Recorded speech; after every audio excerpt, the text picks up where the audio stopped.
Hey guys, সবাই কেমন আছো? তো আজকে চলে গেছিলাম হাওড়া স্টেশন আমার বন্ধুদেরকে ড্রপ করতে, কারণ তারা যাচ্ছে তাদের ড্রিম ডেস্টিনেশনে কেদারনাথে। তো সেই উদ্দেশ্যে আজকে চলে গেছিলাম হাওড়া স্টেশনে। ট্রেনে ওঠার টাইম ছিল একটা, সো এখানে একটু গাড়ি লেট আসার জন্য আমরা তাড়াহুড়ো করে লাগেজগুলো গুছিয়ে নিয়েছিলাম এবং সবার বাড়ির লোক এসেছিল তাদেরকে গাড়িতে তোলার জন্য।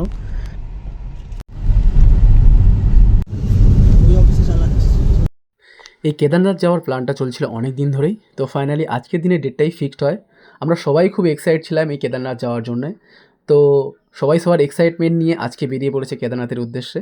আমারও যাওয়ার কথা ছিল এই কেদারনাথ ট্যুরে, বাট যাওয়া হলো না। আমি ছাড়াও আমার আরও 3 জন বন্ধু, তারাও যেতে পারলো না এই কেদারনাথ ট্যুরে। সো আমরা খুবই মিস করব এই ট্যুরটাকে।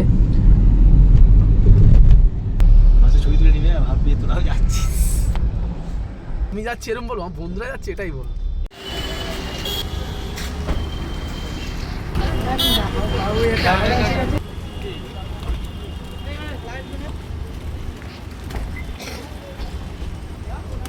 সো আমরা ঠিক টাইম মতোই স্টেশনে পৌঁছে গেছিলাম।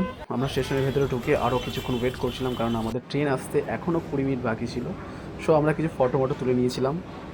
সো একটা কথাই বাবা মহাদেবকে বলতে চাই, আমার বন্ধুরা এবং আরও যারা কেদারনাথে যাচ্ছে তারা যেন সুস্থ হওয়াতে তোমার দর্শন করতে পারে এবং এই ট্যুরটাকে এনজয় করতে পারে। জয় শ্রী কেদার। সো আজকের ব্লগটা ছিল এই পর্যন্ত। সবাই ভালো থাকবে, টাটা।